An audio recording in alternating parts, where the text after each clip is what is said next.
제가 근무하던 병원은 규모가 크지 않았지만 지역 주민들에게는 따뜻하다는 평판을 들을 정도로 직원들 사이 분위기가 좋았습니다. 병동 간호사부터 원무과 직원, 심지어 의사들까지 서로 존중하며 일했죠. 그런 분위기의 중심에는 저와 제 아내가 있었습니다. 제가 내과 과장이었고 아내는 병동 수간호사였습니다. 동료들은 우릴 병원의 대표 부부라고 부르곤 했습니다. 아침마다 출근길에 병원 주차장에서 환자와 보호자들에게 환하게 인사를 건네는 아내의 모습을 보는 건 제 일상의 일부였습니다. 점심시간에는 가끔 도시락을 싸와 제 진료실로 들고 와선 많이 바쁘죠? 밥은 먹어야 해요 하고 웃으며 함께 나누곤 했습니다. 퇴근하면 병원 근처 마트에 들러 장을 보고 소소하게 하루의 피곤함을 털어놓는 그런 삶이 반복되었습니다. 흔히들 말하는 평범하면서도 안정감 있는 부부의 모습이었죠. 병원 동료들 사이에서도 부러움의 대상이었습니다. 회식 자리만 가도 두 분은 정말 잘 어울려요. 부부가 닮는다는 말이 딱이네요 라는 얘기를 자주 들었습니다. 그럴 때마다 아내와 저는 서로를 바라보며 웃었고 그 웃음 속에는 세상 어떤 불안도 없어 보였습니다. 주말이면 함께 등산을 다녀오고 휴일 아침에는 병원 인근 카페에서 브런치를 먹으며 다음 주 계획을 이야기했습니다. 누가 보더라도 부족한 게 없이 안정적인 그리고 꽉 찬 가정이었습니다. 저 역시 의심할 것 없는 행복 속에 산다고 믿었습니다. 그때까지만 해도 알지 못했습니다. 그 모든 평온이 사실은 연극 무대 위 소품 같은 것이었다는 걸요. 무대는 병원, 배우는 아내와 저, 그리고 관객은 동료와 환자들이었습니다. 가장 잔인한 건 그 무대를 연기하던 저조차도 스스로를 속이고 있었다는 사실이었습니다. 그 무대를 무너뜨린 건 다름 아닌 CCTV였습니다. 얼마 전 병원 경영진에서 보안 강화를 위해 병원 전체 구역에 CCTV를 추가 설치했습니다. 환자 보호와 병원 내 안전사고를 예방하기 위해서란 명분이었죠. 사실 우리 병원은 그 전까지 CCTV 사각지대가 많았습니다. 병동 뒤쪽 계단, 약품 보관실, 자재창고, 회의실 같은 곳은 비어있는 경우가 많았고 직원들 사이에서도 언젠가는 필요하다는 이야기가 나왔던 부분입니다. 설치가 진행되던 날도 저는 아무 생각 없이 장면을 지나쳤습니다. 단순히 이제 병원이 더 안전해지겠구나 하고만 생각했죠. 저 자신도 아내도 우리 가정도 아무 문제 없다는 확신이 있었으니까요. 하지만 그 단순한 장치 하나가 제 인생 전체를 송두리째 바꿔놓을 거라고는 정말 상상조차 하지 못했습니다. 그 당시 저는 아내를 한치의 의심도 없이 믿고 있었습니다. 병동에서 마주칠 때마다 환하게 웃던 아내의 얼굴엔 거짓도 불안도 보이지 않았으니까요. 간호사들 사이에서도 신뢰가 두터운 인물이었고 그 모습이 제겐 자랑이었습니다. 제가 힘들 때마다 아내는 늘 곁에서 괜찮아, 우리가 같이 있잖아라며 웃어주었으니까요. 심지어 저는 아내를 보며 이런 생각까지 했습니다. 내가 병원에 있는 이유의 절반은 저 사람 덕분이다. 서로를 당연하게 의지하며 일하는 그 일상이 저를 지탱해주는 가장 큰 힘이었습니다. 하지만 지금 돌이켜보면 어처구니 없을 정도로 많은 전조가 있었습니다. 단순히 제가 외면했을 뿐이었습니다. 점심시간이 되면 종종 자리를 비우던 아내, 회의가 있다며 자주 늦게 귀가하던 아내. 저는 수간호사라는 자리는 원래 바쁜 거니까라며 스스로 합리화했습니다. 아무런 근거도 없는 낙관으로 눈을 가린 겁니다. 그렇게 평범하던 하루하루는 사실 보이지 않는 금이 가기 시작한 상태였습니다. 그 금을 저는 무심하게 지나쳤고 병원 사람들 앞에서조차 우리만큼 안정적인 부부는 없을 거예요 라고 말하곤 했습니다. 지금 생각하면 스스로를 속이고 있었던 셈이죠. 특히 뚜렷하게 기억나는 장면이 하나 있습니다. 병원 회식 자리였습니다. 두 분은 닮아도 너무 닮았다니까요. 진짜 부부가 닮는다는 게 이런 거구나 싶어요. 그 말에 아내는 옅은 미소를 지으며 제 얼굴을 바라봤습니다. 그때의 웃음은 따뜻하게만 느껴졌습니다. 하지만 지금은 도리어 섬뜩합니다. 그 같은 웃음 속에 두 얼굴이 숨어 있었다는 걸 그땐 몰랐으니까요. 퇴근 후 집으로 돌아오면 아내와 나란히 드라마를 보며 하루를 마무리했습니다. 아내는 종종 제 어깨에 기대어 작은 목소리로 얘기하곤 했습니다. 이렇게 같이 앉아서 하루 끝내는 게 제일 좋아. 그 말이 진심이라고 철석같이 믿었습니다. 하지만 지금은 그 말이 모두 허상이었다는 것만 알 뿐입니다. 이렇게 돌아보니 우리 일상은 완벽할 만큼 치밀하게 짜인 무대와 같았습니다. 아침 인사, 점심 도시락, 퇴근길 장보기, 주말에 등산, 드라마 한 편 같이 보는 시간까지. 이 모든 게 행복한 부부라는 이미지를 유지하기 위한 연극의 장치였던 겁니다. 그리고 그 연극이 완벽하다고 생각했던 저는 사실 그 무대 위에서 가장 큰 관객이자 피해자였습니다. CCTV 설치는 본래 보안을 위한 조치였습니다. 하지만 그것은 제 아내의 진짜 얼굴을 드러내는 거울이 되었습니다. 그 화면을 보기 전까지는 몰랐습니다. 우리 부부의 평범한 일상 속에 언제부터 금이 가 있었는지, 어디서부터 모든 게 틀어졌는지. 그러나 결국 언젠가 그 평온한 무대의 커튼은 거치게 마련이었습니다. 그리고 그날은 생각보다 너무도 빨리 찾아왔습니다. 그날도 평소와 다를 것 없는 하루였습니다. 진료 접수 환자가 많았지만 익숙하게 순서를 맞추고 병동 회진을 돌며 환자들에게 상태를 확인했습니다. 점심시간이 조금 지나서야 잠깐 숨을 고를 수 있었죠. 의자에 앉아 서류를 정리하던 순간 문득 창가에서 환한 빛이 들어와 복도로 눈길을 돌렸습니다. 그리고 그곳에서 제 기억에 깊게 남아버린 장면을 보게 됐습니다. 복도 저편에서 아내가 전화를 받고 있었습니다. 평소 같으면 웃는 얼굴로 환자와 가족들을 응대하는 모습일 텐데 그날의 아내는 전혀 달랐습니다. 얼굴은 굳어 있었고 시선은 분주하게 오가며 마치 누군가 자신을 지켜보고 있는 걸 경계하는 듯 했습니다. 목소리는 또렷하게 들리지 않았지만 한마디 한마디가 날카롭게 끊어지는 게 분명 보였습니다. 저는 순간 멈칫했습니다. 이건 제가 늘 보던 아내의 모습이 아니었습니다. 전화를 마친 뒤 아내는 휴대폰을 서둘러 재킷 안쪽에 밀어넣고 주변을 두리번거렸습니다. 마치 아무도 보지 않은 틈을 노려 신속하게 숨기려는 것처럼. 평소 그토록 당당하던 아내가 왜 그렇게 행동하고 있었을까요? 작은 이상함이 가슴에 파문처럼 번졌습니다. 그날 이후 제 마음은 쉽게 가라앉지 않았습니다. 대수롭지 않게 넘기고 싶었지만 자꾸만 머릿속에서 그 장면이 반복 재생됐습니다. 내가 그동안 알아온 아내는 환자든 동료든 언제 어디서나 당당한 사람이었습니다. 조심스러움보다는 배려가, 경계심보다는 환한 미소가 더 어울리는 사람이었죠. 그런데 그날의 행동은 제가 전혀 알지 못했던 모습이었습니다. 저는 스스로에게 말했습니다. 괜히 의심하는 거야. 원래 민감한 업무상 통화였을 거야. 수간호사라면 병원 일정이나 위급 상황 때문에 그럴 수도 있잖아. 그렇게 합리화하려 했습니다. 하지만 마음 어딘가가 계속 걸렸습니다.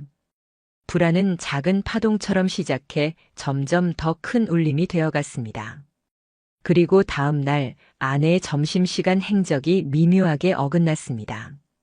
늘 짧게라도 제 진료실에 들렀던 아내가 이날은 오지 않았습니다. 이상하다 싶어 간호사실에 들렀더니 다른 간호사가 이렇게 말했습니다.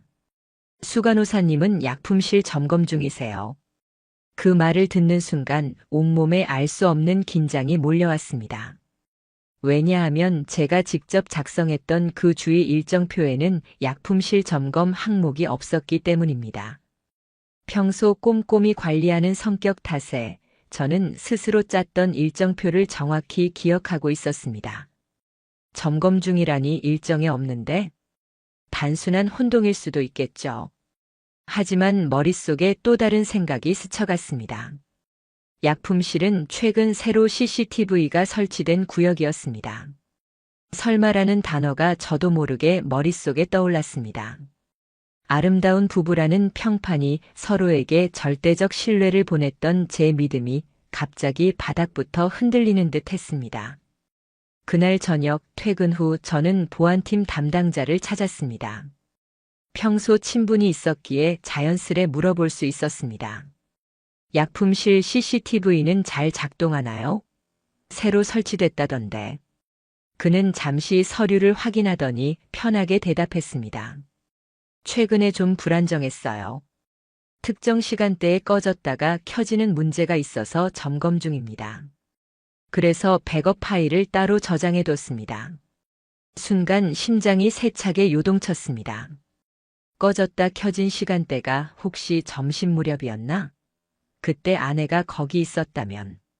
얼떨떨한 기분 속에서 저는 애써 고개를 끄덕이며 대화를 마쳤습니다.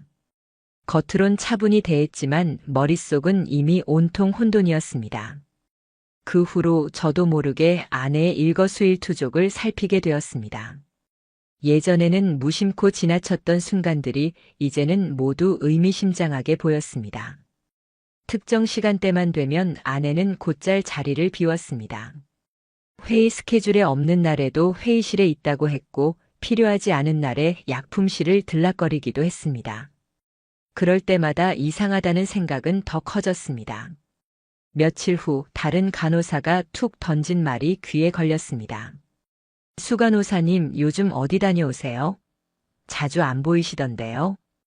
아내는 잠시 표정을 굳히더니 곧바로 차분하게 대답했습니다. 회의실에 있었어. 정리할 게 좀 있어서. 그러나 병원 스케줄표에 회의실 사용 기록은 없었습니다. 저는 그 사실을 누구보다 잘 알고 있었습니다. 이 무렵부터 아내에게서 눈에 띄는 변화가 있었습니다. 회의실이나 약품실에서 돌아올 때면 화장이 미묘하게 번져 있었고 향수 냄새가 더 진하게 풍기곤 했습니다. 또 얼굴에는 설명하기 어려운 미소가 떠 있었습니다. 내게 건네는 환한 미소가 아니라 마치 다른 어딘가에서 이미 행복을 가져온 듯한 표정이었습니다. 그때 저는 비로소 인정하기 시작했습니다. 단순한 오해일 수 있다며 부정하던 마음이 이제는 저를 스스로 몰아붙였습니다. 이건 우연이 아니라는 어떤 분명한 의도의 결과라는 확신으로 변해갔습니다. 그리고 그 흐름을 결정적으로 뒤집은 사건이 일어났습니다. 제 진료실 책상 위에 발신자가 표기되지 않은 쪽지 한 장이 놓여 있었습니다. 병원 공용 메모지에 또박또박 적힌 글귀는 짧고 간결했습니다. 약품실 CCTV 점검 영상 확인해 보세요. 순간 손끝이 떨렸습니다.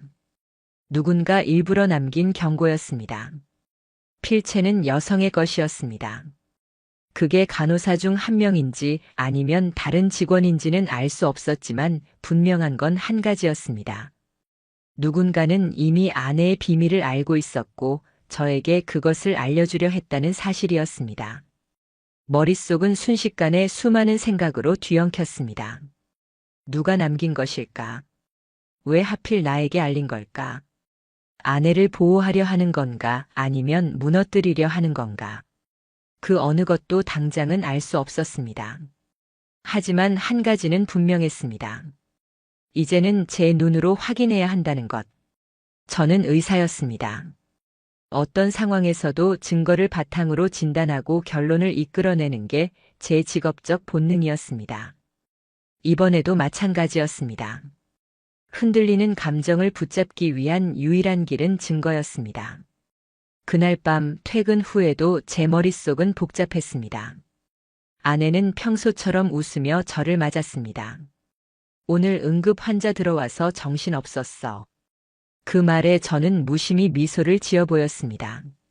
겉으로는 늘 같았지만 마음속에서는 이미 무언가가 크게 갈라지고 있었습니다. 결국 저는 결심했습니다. 혼자만의 감정으로 움직이지 않겠다고. 모든 걸 눈으로 확인하겠다고. 이제부터는 무대 뒤편을 직접 마주하겠다고 말입니다. 그리고 그 선택은 내 인생을 완전히 다른 국면으로 끌고 가는 시작이 되었습니다. 컴퓨터 화면에 띄워진 CCTV 영상은 처음엔 무심하게 흘러갔습니다. 병원 약품실, 조명이 희미하게 비춘 좁은 공간, 가지런히 정리된 약품 상자들과 냉장고. 드물게 출입하는 직원들의 모습이 보였지만 화면 속엔 아무것도 특별할 것이 없어 보였죠. 저는 의도적으로 침착해지려 했습니다. 혹시 아내를 의심하는 제 마음이 잘못된 건 아닐까, 괜히 부풀린 건 아닐까 스스로 다그치며 한 장면씩 넘겨보고 있었습니다. 그런데 14시 11분. 마침내 그 순간이 화면에 나타났습니다. 아내가 프레임 안으로 들어왔습니다. 단정한 유니폼, 목에 걸린 명찰, 손에는 익숙한 휴대폰. 하지만 그날 그녀의 발걸음엔 무언가 달랐습니다. 주저함 같기도 했고 조심성 같기도 했습니다.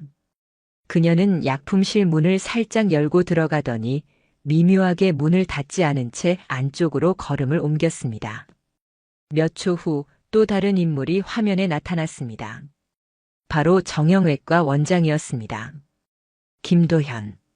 병원에서 늘 친근하고 상냥한 태도로 동료들과 어울리던 사람이었기에 의심의 대상이 될 거라고 상상조차 하지 못했던 인물이었습니다. 그가 주위를 살피며 약품실로 다가왔습니다. 그리고는 천천히 문 안으로 몸을 밀어넣더니 손을 뻗어 문을 닫아버렸습니다. 심장 깊숙한 곳에서 쿵소리 같은 충격이 울려 퍼지는 걸 느꼈습니다. 화면에 표시된 시간은 14시 12분. 그 다음 펼쳐진 영상은 제 눈을 처음부터 끝까지 붙잡아 두었습니다. 영상에는 소리가 없었습니다. 그러나 두 사람의 몸짓은 소리 없는 대화보다 더 명확했습니다. 아내가 다가가고 그가 기다렸다는 듯 그녀의 허리를 감싸 안는 모습. 서로의 눈을 마주한 채 짧고도 긴 호흡을 나누며 아무렇지 않게 서로를 껴안는 모습. 그 장면은 부정할 수 없는 친밀함으로 가득 차 있었습니다. 제 시선이 화면에 꽂힌 채 움직이질 않았습니다. 머리로는 설마 그렇지 않겠지, 단순한 위로일 수도 있지 않을까 온갖 변명을 만들어내려 했지만 눈앞의 움직임은 그 어떤 변명의 여지를 허락하지 않았습니다. 두 사람은 약품실 구석으로 몸을 붙이고 서 있었습니다. 손끝이 뺨을 스치고 어깨에 머리를 기대며 웃음을 나누는 그 표정은 연인 외에는 결코 지을 수 없는 얼굴이었습니다. 침묵 너머로도 느껴지는 교감이 화면 속에 그대로 각인돼 있었습니다. 저는 마우스를 움켜쥔 손이 심하게 떨려서 영상을 멈추기조차 힘들었습니다. 순간적으로 숨조차 막혔습니다. 이게 정말 현실일까 아니면 꿈결 같은 환상일까? 잠깐의 착시일 거라고, 단순한 오해라고, 그렇게 믿고 싶은 마음과 눈앞에서 무너져 내리는 현실이 끝없이 충돌했습니다. 그 장면은 단일 2분이 아니라 무려 17분 동안 이어졌습니다. 두 사람은 반복해서 서로를 확인하듯 붙었고 손을 맞잡았고 어깨에 얼굴을 묻었습니다. 제가 아내와 함께 있어온 날들, 환자들 앞에서 자랑스레 이상적인 부부로 보여졌던 그 모든 시간이 송두리째 무너지는 소리를 저는 똑똑히 들었습니다. 도시락을 내밀던 손길, 퇴근 후 나란히 장을 보며 웃던 기억, 회식 자리에서 제 옆에 앉던 모습, 그것들 전부가 가짜였습니다. 결국 저는 영상을 잠시 멈췄습니다. 손바닥은 땀으로 젖었고 심장은 미친 듯이 뛰었습니다. 그날 밤 집으로 돌아왔을 때 아내는 마치 아무 일 없었던 듯 환하게 웃으며 다가왔습니다. 오늘 정신없는 하루였어. 응급 환자 때문에 종일 뛰어다녔네. 저는 억지로 입꼬리를 올렸습니다. 미소를 지어야 했습니다. 지금 당장은 감정이 아닌 증거로 움직여야 했으니까요. 제 표정 하나로 모든 걸 들켜버릴 수는 없었습니다.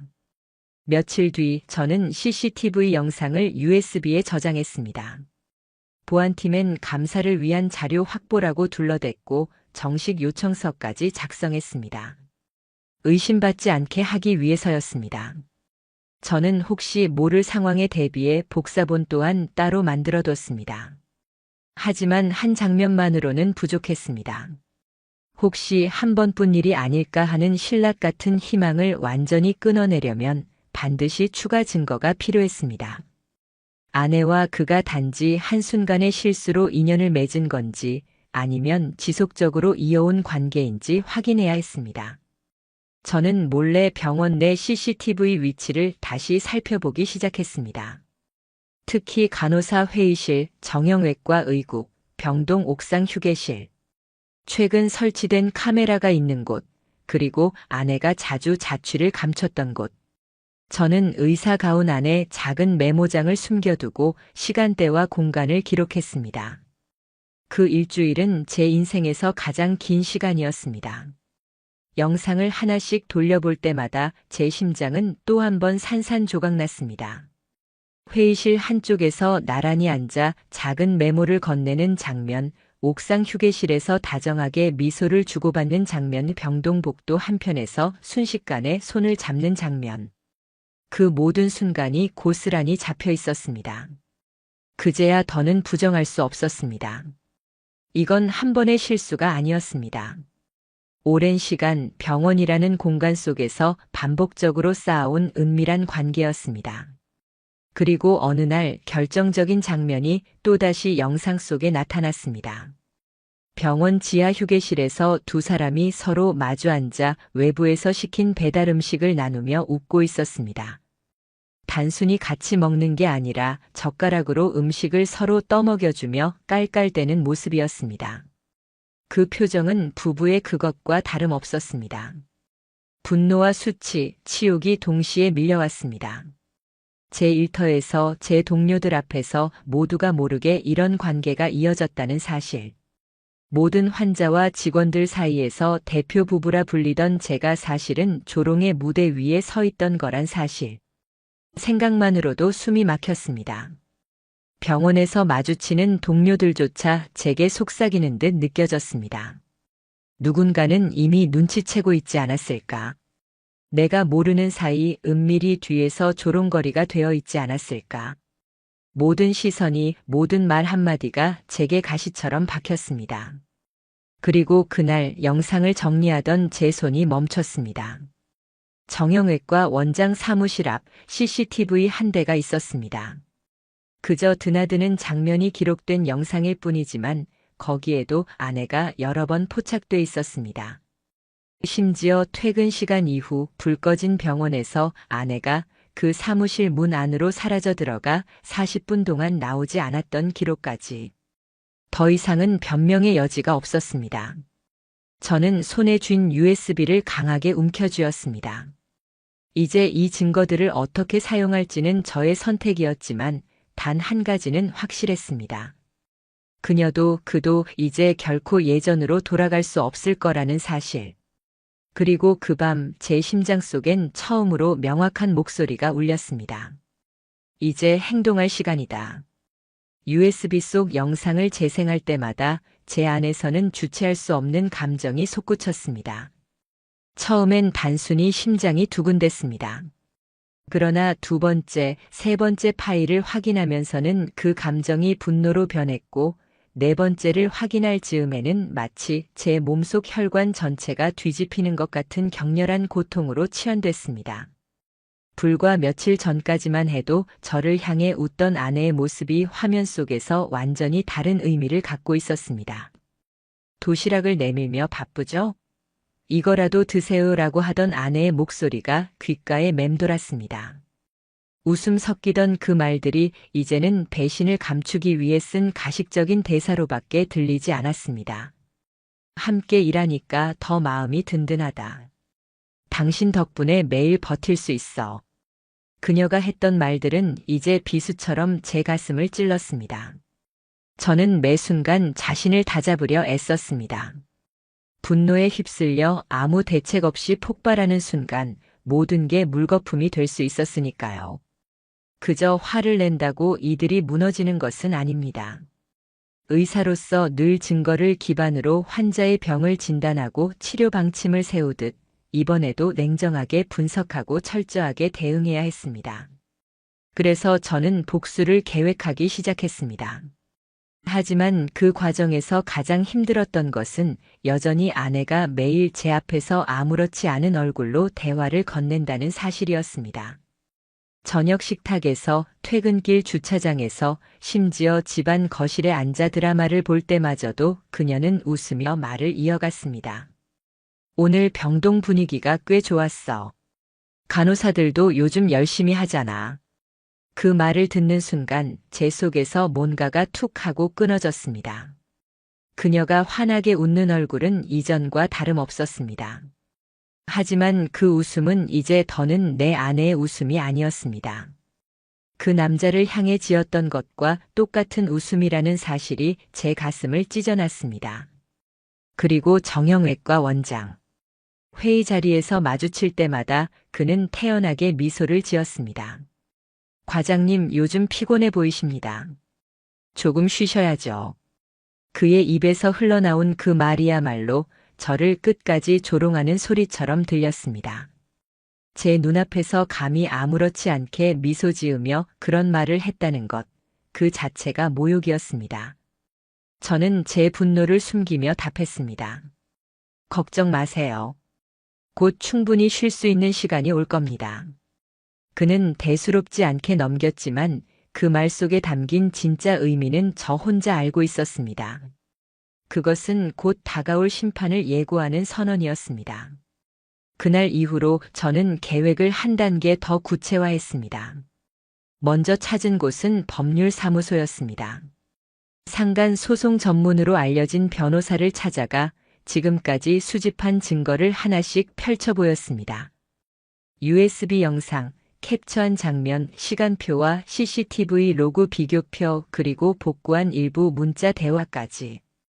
변호사는 눈을 크게 뜨며 말했습니다. 이 정도 자료라면 충분합니다. 법정에서 부인할 수 없는 수준이네요. 위자료 청구 승소는 물론이고 병원 내 직위에서의 불이익까지 연결될 수 있습니다.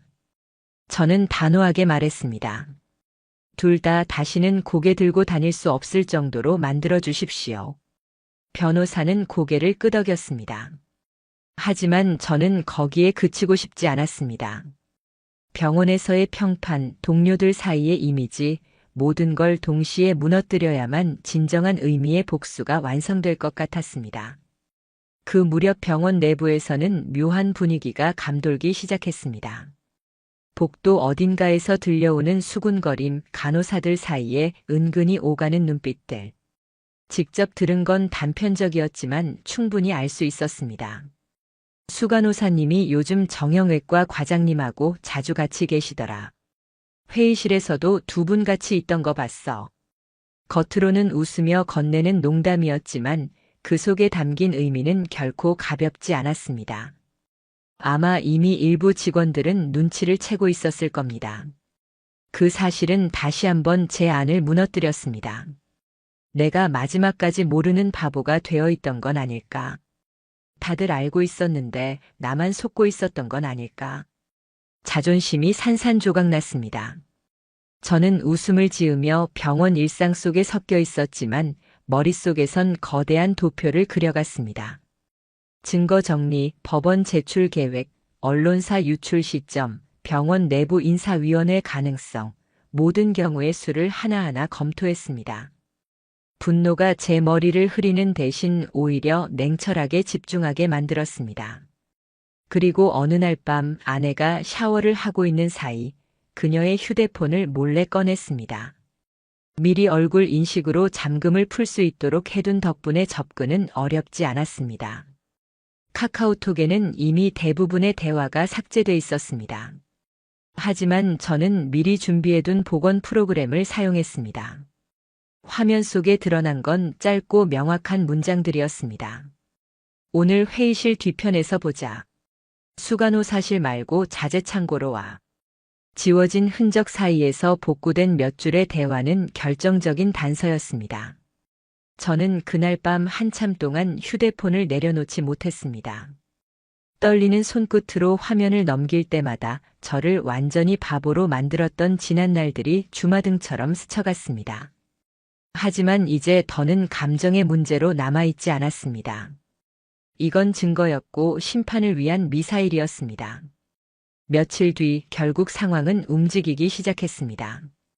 법원에서 발부된 소송 서류가 전달되자 병원 내 소문은 삽시간에 번졌습니다. 간호사들이 모여 조심스럽게 주고받는 대화에서 소송, 불륜, 증거라는 단어가 흘러나오기 시작했습니다. 그날 저녁 아내는 침실 문을 벌컥 열고 들어왔습니다.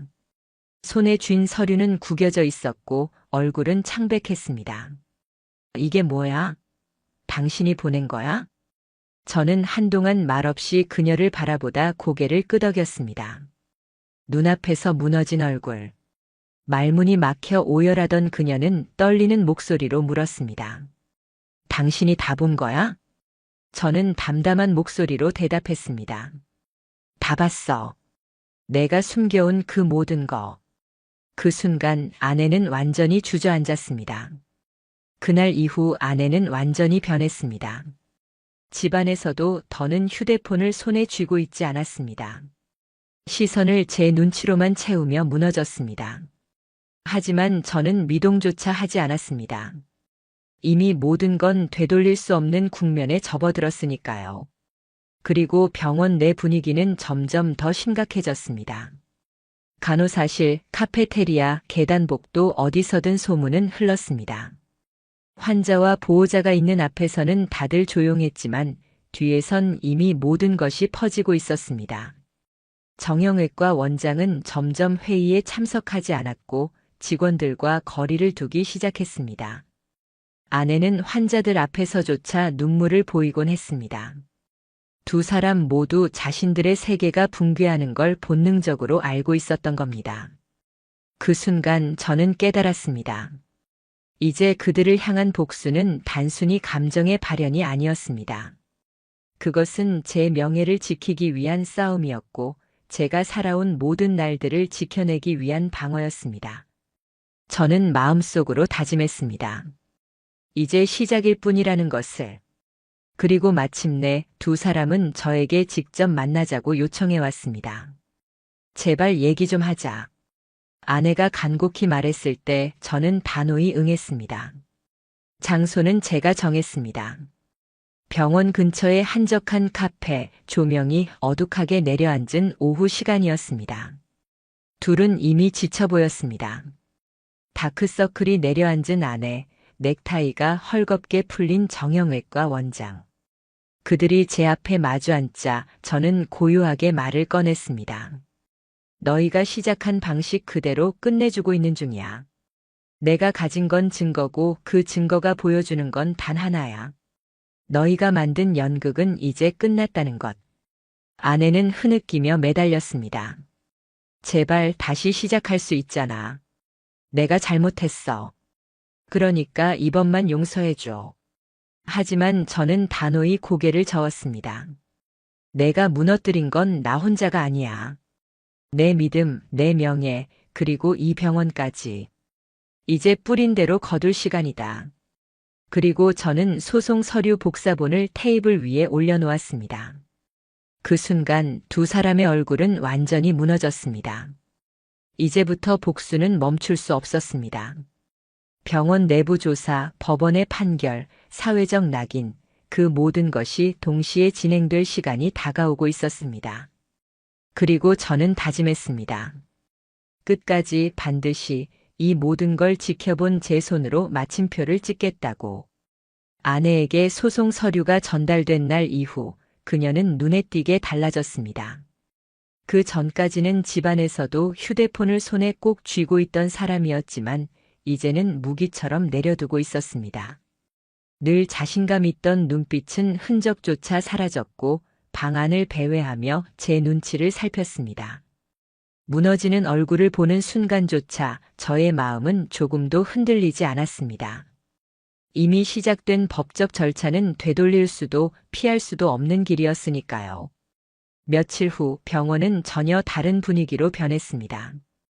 평소 점심시간이면 웃음소리로 가득하던 카페테리아는 이상한 긴장 속에서 속삭임만 흘렀습니다. 정형외과 과장님, 요즘 표정이 너무 어두워. 수간호사님 울고 있는 거 봤어? 진료실 안에서. 짧은 대화 속 단어들이 저의 귀에 꽂혀 들어왔습니다. 불륜, 소송, CCTV. 그 단어들은 이제 더 이상 누군가 몰래 하는 얘기가 아니었습니다. 병원 전체 복도를 타고 도는 소문처럼 번졌습니다. 아내는 병원 복도에서 저와 마주치기를 두려워했습니다. 제대로 눈을 마주치기도 어려워하면서 억지로 미소를 짓다가 이내 고개를 숙였습니다. 간호사실에서도 점점 위축되었습니다. 환자 보호자 앞에서 웃음 지으며 대화하다가도 돌아서면 표정은 금세 탁하게 가라앉곤 했습니다. 정형외과 원장은 더 분명히 무너져갔습니다. 회의 때는 아예 얼굴을 비추지 않았고 간혹 복도에서 마주치면 시선을 피했습니다. 환자 진료 역시 다른 의사에게 넘기며 점점 병원 내 입지를 스스로 줄여나갔습니다. 왕성하게 나서던 사람의 그림자는 이제 소멸해가는 흔적처럼 보였습니다. 그러던 어느 날 아내가 저에게 조심스럽게 말을 꺼냈습니다. 제발 우리 얘기 좀 하자. 이렇게 모든 걸 무너뜨릴 순 없잖아. 당신이니까 내가 부탁하는 거야. 그녀의 목소리엔 겁과 불안이 섞여 있었습니다. 하지만 제 마음은 단호했습니다. 저는 장소를 직접 정했습니다. 병원 인근의 작은 카페, 한적한 오후. 그곳에 아내와 정형외과 원장을 동시에 불러냈습니다. 카페 테이블 앞에 앉은 두 사람은 이미 완전히 변해 있었습니다. 아내는 눈 밑에 깊은 다크서클이 내려앉아 있었고 두 손을 꼭 맞잡으며 떨고 있었습니다. 정형외과 원장은 넥타이를 허술하게 맨 채 무겁게 낮아진 시선으로 바닥만 응시했습니다. 한때 병원 내에서 환자들에게 친근한 미소를 보이던 그 얼굴은 이제 그림자처럼 지쳐 있었습니다. 어떻게 우리가 이런 식으로 끝나야 돼? 아내가 울먹이며 말했습니다. 저는 고개를 끄덕이며 차분하게 입을 열었습니다. 너희가 시작한 방법대로 끝내주고 있을 뿐이야. 내가 가진 증거는 부정할 수도 지울 수도 없어. 너희가 만든 연극은 끝났어. 정형외과 원장은 마침내 고개를 들며 중얼거렸습니다. 정말 순간적인 실수였습니다. 과장님을 누구보다 존경했는데 그만. 저는 그의 눈을 똑바로 쳐다보며 차갑게 잘랐습니다. 실수? 약품실, 회의실, 창고, 휴게실, 복도까지. 그 수많은 화면에 담긴 장면들이 다 실수였다고. 3개월간 이어진 관계를 실수라 부른다고. 제 목소리는 낮았지만 말보다 더 무거운 울림으로 공간을 파고들었습니다. 아내는 고개를 숙인 채 흐느꼈습니다. 제발 용서해줘. 다시 예전으로 돌아갈 수 있어. 나 정말 잘못했어. 당신이라면. 하지만 저는 미소조차 짓지 않았습니다. 내가 무너뜨린 건 나 하나가 아니야. 내 명예, 내 일터 그리고 나를 믿고 의지하던 사람들까지도. 이제는 내가 심판을 받아야 할 시간이야. 테이블 위에 소송 서류 복사본을 펼쳐 보였을 때 두 사람의 표정은 일순간에 무너졌습니다. 아내는 머리를 테이블에 묻은 채 오열했고 정형외과 원장은 어깨를 떨었습니다. 그날 이후 병원 내부는 더 이상 침묵할 수 없게 됐습니다. 병원장은 비밀리에 인사위원회를 소집했습니다. 내부 불건전한 관계라는 제목 아래 아내와 정형외과 원장은 징계 대상자로 보고되었습니다. 특히 원장은 외부 투자 유치 과정에서 중요한 위치에 있었고 병원 측은 더 이상 그를 감쌀 수 없었습니다. 결국 병원 홈페이지에서 그의 사진과 일정표는 조용히 사라졌습니다. 아내 역시 병원 출근을 멈췄습니다. 명목상 병가였지만 모두가 알고 있었습니다. 복귀는 불가능하다는 것을. 간호사들조차 더 이상 그녀의 이름을 입에 올리지 않았습니다. 대신 복도에서는 잔잔한 소문이 끊이지 않았습니다. 저는 마지막 증거를 확보하기 위해 정형외과 원장의 사무실 앞 CCTV 영상을 요청했습니다.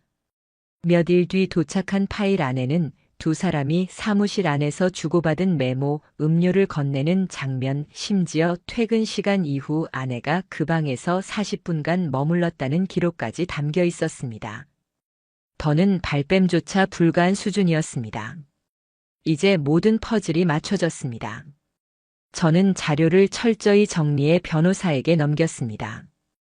법원으로 향할 준비를 끝냈습니다. 집에서는 여전히 한 인간이 무너지는 모습을 매일 확인했습니다. 아내는 더 이상 소리내 웃지 않았습니다. 대신 밤마다 두 손으로 얼굴을 가린 채 흐느꼈습니다. 하지만 제 마음은 단단했습니다. 지금의 눈물이 그녀가 만든 배신 앞에 어떤 의미를 가질 수 있겠습니까? 병원 안에서는 나를 보는 시선들이 변했습니다. 어떤 이는 측은함을, 어떤 이는 존경을 담고 있었습니다. 간호사 한 명은 제게 조심스럽게 속삭였습니다. 과장님, 저라면 버티지 못했을 거예요. 존경합니다. 그 말을 듣는 순간 저는 씁쓸한 웃음이 나왔습니다. 존경이 필요한 게 아니었습니다. 저는 단지 제 삶을 지키기 위해 여기까지 온 것뿐이었습니다.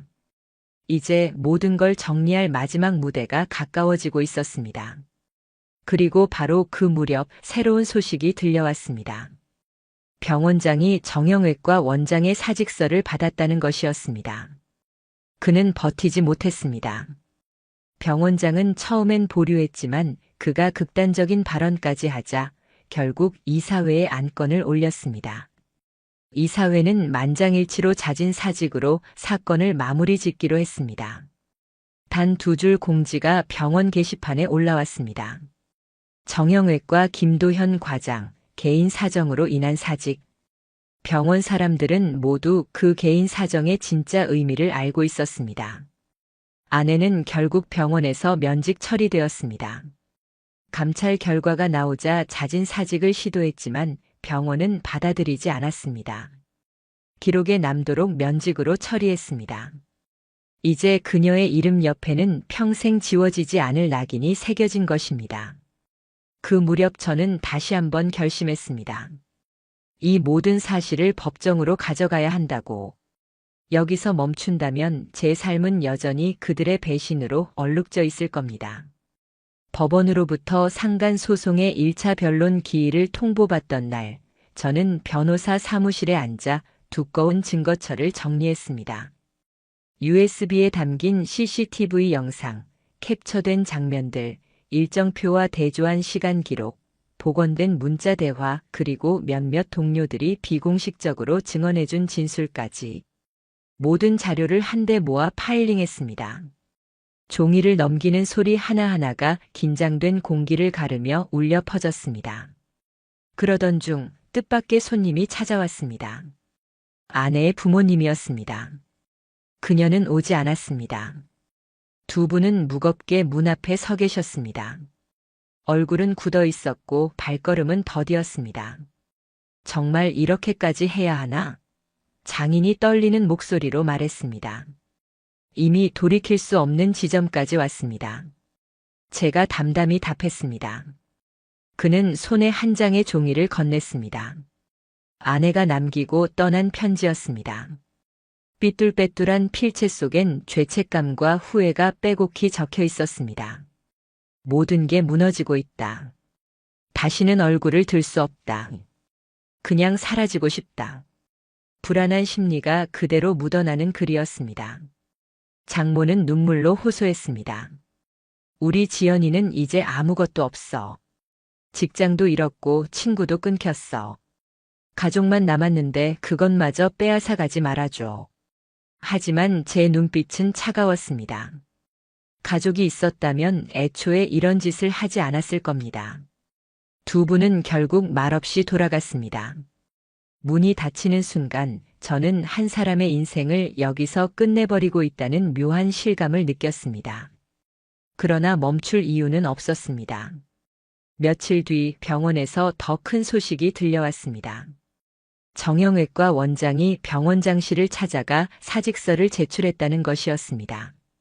처음에는 병원장이 보류했지만 그가 차라리 여기서 모든 걸 끝내고 싶다는 극단적인 언급까지 하자 결국 이사회가 개최되었습니다. 그리고 최종적으로 자진 사직이라는 결론이 내려졌습니다. 이사회 후 병원 전산망에 짧은 공지가 떴습니다. 정형외과 김도현 과장, 개인 사정으로 인한 사직. 단 2줄이었지만 모두가 알았습니다. 이미 소문이 퍼진 병원 안에서 개인 사정이라는 말은 아무 의미도 없었습니다. 그가 짐을 챙겨 퇴근하는 마지막 날, 사람들은 일부러 말을 아꼈습니다. 하지만 그의 그림자 뒤에는 차갑게 식은 눈빛들이 따라붙고 있었습니다. 저는 복도 끝에서 그 장면을 보며 그 어떤 말도 건네지 않았습니다. 이미 무너져 내린 인생에 더는 목소리를 더할 필요조차 없었습니다. 그리고 며칠 후 예상치 못한 파장이 닥쳤습니다. 언론사 한 곳에 제 소송 자료 일부가 흘러간 겁니다. 기사 제목은 짧았지만 여운이 컸습니다. 강남 땡땡병원 내부 불건전한 관계로 의료진 사직. 의사간호사 간 부적절한 관계로 소송 진행 중. 병원의 이름이 명확히 언급되진 않았습니다. 그러나 지역 커뮤니티와 맘카페는 금세 특정 병원을 지목했습니다. 강남 지역의 중형 병원들 중 최근 의료진 사퇴와 병가가 이어진 곳은 한정되어 있었으니까요. 인터넷상 댓글은 순식간에 불타올랐습니다. 역시 그 병원이었구나. 환자들 다 우롱한 거네. 이런 사람들한테 진료받았다는 게 소름이다. 병원의 이미지도 하루 만에 추락했습니다. 예약 환자들 중 일부는 진료를 취소했고 보호자들은 불안하다는 이유로 다른 병원을 알아보기 시작했습니다. 병원이 수십 년간 쌓아온 신뢰가 단 몇 줄짜리 기사로 무너져 내렸습니다. 하지만 그것으로 끝이 아니었습니다. 저희 변호사 측은 소송 과정에서 새로운 사실을 찾았습니다. 정형외과 원장이 과거 근무하던 병원에서도 유사한 문제로 조용히 퇴사한 전력이 있다는 기록이 확인된 겁니다. 당시 병원이 평판을 잃지 않기 위해 내부적으로 묻어두었던 사건이 문서로 드러났습니다. 저는 그 문건을 받아들며 깨달았습니다. 이 사건은 단순한 불륜이 아니었습니다. 상습적인 행위자. 타인의 인생을 가볍게 무너뜨리고도 아무렇지 않게 살아온 사람이었단 사실이 적나라하게 드러났습니다. 법정에 제출된 그 증거는 판세를 완전히 바꿔놓았습니다. 더 이상은 단순히 가정사로 볼 수 없는 사안이었습니다. 이제는 전문성을 악용한 의사의 반복적 기만, 사회적 책임을 묻지 않을 수 없는 사건으로 격상된 겁니다. 동시에 아내의 상황도 더 깊은 나락으로 떨어졌습니다. 병원은 최종적으로 그녀를 면직 처리했습니다. 스스로 사직서를 제출했음에도 받아들여지지 않고 기록에 남게 된 겁니다. 면직은 평생 이력에서 지워지지 않습니다. 어디를 가든 낙인이 되어 따라붙습니다. 그녀는 친정으로 돌아갔지만 이미 지역사회는 소문으로 들끓고 있었습니다. 아버지는 전직 공무원 출신으로 마을 사람들 사이에서 체면을 유지해왔던 분이었습니다. 그러나 딸의 일로 인해 가족 전체가 평판을 잃었습니다.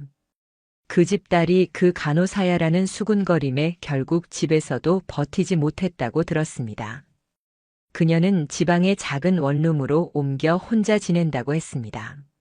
몇몇 간호사 지인에게 취업 문의를 해봤지만 이미 병원계의 문제 인물로 낙인 찍힌 상황에서 받아줄 곳은 없었습니다.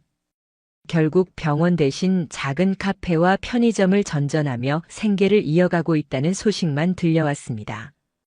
어느 날 제 휴대폰에 메시지가 한 통 도착했습니다. 보낸 사람은 아내였습니다. 잘못했어. 매일 무너지고 있어. 하루하루가 지옥이야. 제발. 저는 아무 대답도 하지 않았습니다. 이제는 감정조차 남지 않았습니다. 병원 사람들은 저를 다른 눈빛으로 보기 시작했습니다. 그 모든 걸 이겨낸 게 대단합니다. 과장님 같은 분이 버틸 수 있었으니 저희도 버틸 수 있는 힘이 생깁니다. 그러나 저는 웃어넘겼습니다. 대단한 것이 아니었습니다. 그저 제 인생을 지키기 위해 참아낸 것이었으니까요. 그리고 마침내 법정에 출석할 마지막 날이 다가왔습니다. 변호사는 제게 말했습니다. 이제는 결론이 정해져 있습니다. 끝까지 가시죠. 저는 정장을 매만지며 법원 건물 앞에 서 있었습니다. 한때 병원에서 대표 부부라 불렸던 우리가 이제는 원고와 피고로 마주 서게 되는 날. 이제 이 법정에서 모든 것이 끝장날 시간이 다가오고 있었습니다. 드디어 그날이 왔습니다. 상간 소송과 민사재판의 마지막 판결 선고일. 아침 거울 앞에서 저는 정장의 단추를 꼼꼼히 채웠습니다. 넥타이를 매면서도 제 손끝은 작은 떨림을 감추지 못했습니다. 그러나 그 떨림은 두려움이 아닌 무게감이었습니다. 이제 1년 가까이 준비해온 과정에 마침표가 찍히는 순간이 다가온 겁니다. 법원 대법정 앞 복도에는 다양한 소송 당사자들이 서 있었습니다. 각자의 사연과 각자의 무게를 지고 그들 틈 속에서 제 발걸음은 묵직했습니다. 문이 열리고 호명되자 저는 자리를 찾아 들어갔습니다. 법정 한가운데 피고석에는 아내와 정형외과 원장이 나란히 앉아 있었습니다. 아내는 고개를 깊게 숙인 채 손을 모아 움켜쥐고 있었습니다. 그녀의 얼굴은 한때 제가 알던 수간호사의 당당한 표정과는 달리 두려움과 초조로 일그러져 있었습니다. 정형외과 원장은 감정이 고갈된 듯 무표정하게 앉아 있었습니다. 한때 직원들과 친근하게 웃던 그의 모습은 이제 그림자만 남아 있었습니다. 재판장이 들어오고 모두가 자리에서 일어났습니다. 법정 안은 숨소리조차 무겁게 가라앉았습니다. 판사가 서류를 넘기며 차분한 목소리로 판결문을 읽기 시작했습니다. 피고 최지현, 김도현. 두 사람은 원고에게 정신적 고통과 사회적 명예훼손에 대하여 책임이 있다고 판단된다. 순간 법정 안 공기가 달라졌습니다. 판사의 목소리는 단호했고 그 단호함이 마치 망치로 제 가슴에 울려 퍼졌습니다. 피고들의 불륜 관계는 다수의 CCTV 영상, 문자 대화, 동료들의 간접 증언으로 명백히 드러났다. 또한 병원 내 직분을 이용하여 사적인 관계를 지속한 것은 사회적 윤리를 위반한 중대한 사안이다. 재판 과정에서 피고들은 일관되지 못한 진술과 증거 삭제 시도를 보였으며 이는 책임을 더 강화하는 요인으로 작용했다. 피고석의 두 사람은 점점 더 고개를 떨궜습니다. 아내의 손은 미세하게 떨리고 있었고 정형외과 원장의 입술은 굳게 깨물려 있었습니다. 판사는 마지막으로 선고를 내렸습니다. 피고 최지현은 원고에게 위자료 8천만 원을 지급하라. 피고 김도현은 원고에게 위자료 1억 2천만 원을 지급하라. 그 순간 법정 안은 정적에 휩싸였습니다. 돈의 액수가 문제는 아니었습니다. 그 액수에 담긴 것은 그들의 삶을 송두리째 짓눌러버리는 낙인이었습니다. 아내는 자리에서 무너져 울음을 터뜨렸습니다. 법정이라는 공간조차 잊은 채 흐느끼며 얼굴을 가렸습니다. 정형외과 원장은 고개를 한참 숙이고 있다가 천천히 눈을 감았습니다. 그 얼굴에는 패배와 포기의 그림자가 드리워져 있었습니다. 저는 차분히 판사의 말을 끝까지 들었습니다. 감정의 폭발은 없었습니다. 그저 오랜 시간 기다려온 순간이 현실로 다가온 것에 대한 무거운 체감이 있을 뿐이었습니다. 재판이 끝나고 법정을 나올 때 기자들이 어쩐지 법원 앞을 지키고 있었습니다. 익명으로 올라온 기사 한 줄이 이미 세간의 관심을 끌었기 때문이었습니다. 플래시가 몇 번 터졌지만 저는 고개를 숙인 채 묵묵히 걸어갔습니다. 오늘은 그저 결과를 받아들이는 날이었습니다. 그날 이후의 파장은 빠르게 찾아왔습니다. 정형외과 원장은 판결 직후 대한의사협회 징계위원회에 회부되었습니다. 불륜 자체보다는 전문성을 악용한 반복적 부적절 관계가 문제였습니다. 과거 전력까지 드러나면서 그는 면허 정지 6개월 처분을 받았습니다. 의료계에서 가장 치명적인 낙인 중 하나였습니다. 결국 그는 병원을 떠나 개인 진료소를 열려 했지만 지역 사회와 환자 커뮤니티의 반응은 싸늘했습니다. 그 의사가 아직도 진료를 본다더라는 게시글이 퍼져 불매운동처럼 번졌습니다. 진료소는 환자를 감당하지 못하고 곧 문을 닫았습니다. 들려온 소식에 따르면 그는 결국 한국을 떠났다고 했습니다. 하지만 해외에서조차 의사로 다시 서기란 현실적으로 힘들었습니다. 어느 나라든 도덕적 결함이 명확히 기록된 인물은 받아들이지 않았습니다. 한때 수많은 환자에게 손을 내밀던 의사가 이제는 노동으로 하루를 겨우 버틴다는 소문이 흘러들어왔습니다. 아내 최지연. 판결 이후 그녀의 삶은 완전히 달라졌습니다. 친정집에서마저도 버티지 못하고 지방의 허름한 원룸으로 흘러들어갔습니다.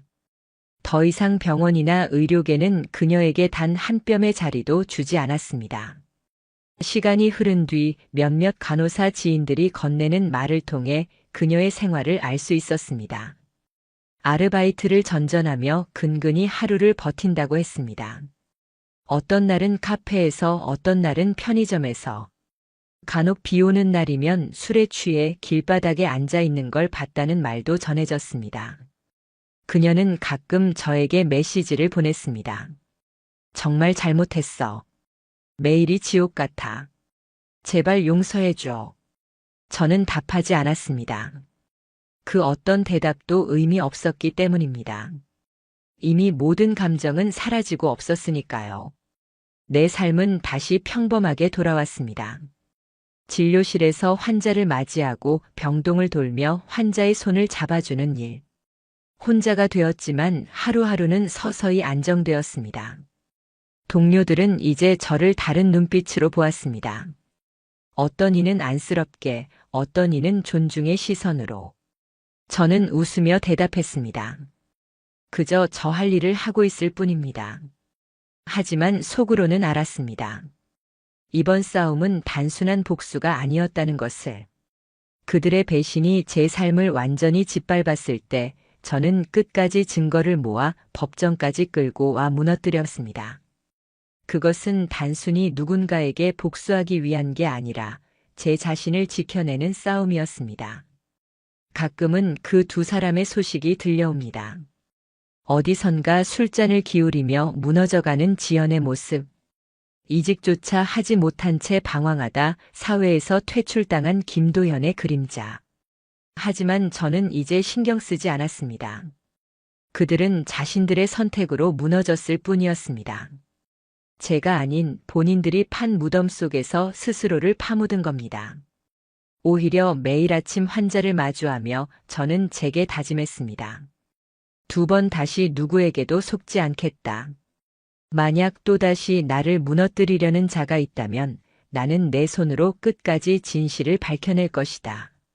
이렇게 저의 싸움은 끝났습니다. 그리고 동시에 또 다른 시작의 문턱에 서게 되었습니다.